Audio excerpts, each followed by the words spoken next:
ഞാൻ വസീകര തൂക്കി, അനുമോൾ കപ്പും തൂക്കി. ബിഗ് ബോസ് ഗ്രാൻഡ് ഫിനാലെ കഴിഞ്ഞ് നാട്ടിലേക്ക് തിരിച്ചെത്തിയ രേണുസുതി വിമാനത്താവളത്തിൽ വെച്ച് പ്രതികരിച്ചത് ഇങ്ങനെയായിരുന്നു.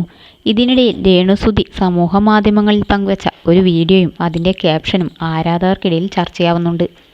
അതേ, ഒരു കല്യാണം അങ്ങ് കഴിച്ചാലോ എന്ന ക്യാപ്ഷനോടെയാണ് രേണുസുതി വീഡിയോ ഷെയർ ചെയ്തിരിക്കുന്നത്. മീശമാധവൻ എന്ന സിനിമയിലെ പെണ്ണേ പെണ്ണേ നിൻ കല്യാണമായി എന്ന പാട്ടും ചേർത്താണ് കാറിലിരുന്ന് എടുത്തിരിക്കുന്ന വീഡിയോ രേണു പങ്കുവച്ചത്.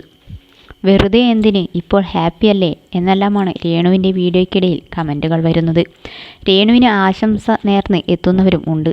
ചേച്ചിയുടെ തീരുമാനം, അത് ആരോടും ചോദിക്കേണ്ട. കിച്ചു വലിയ കുട്ടിയായി, ഋതപ്പനെ സ്വന്തം മോനായി കാണുന്ന ആളെ തിരഞ്ഞെടുക്കുക. ഇങ്ങനെ പോകുന്നു മറ്റ് കമൻറ്റുകൾ. ബിഗ് ബോസിൽ മത്സരിക്കാനെത്തിയ രേണുസുതിക്ക് പ്രേക്ഷകരിൽ നിന്ന് മികച്ച പിന്തുണ ലഭിച്ചിരുന്നു. എന്നിട്ടും ഷോ പാതി വഴിയിൽ ക്വിറ്റ് ചെയ്ത് വിമർശനങ്ങൾക്ക് ഇടയാക്കി.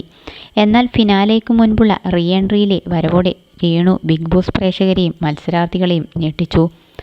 Big Boss Malayalam season 7 ex മത്സരാർത്ഥികളുടെ റീ എൻട്രി സമയത്ത് ശിവാംഗിയുടെ മ്യൂസിക് കൺസേർട്ട് ഹൗസിനുള്ളിൽ ഒരുക്കിയിരുന്നു.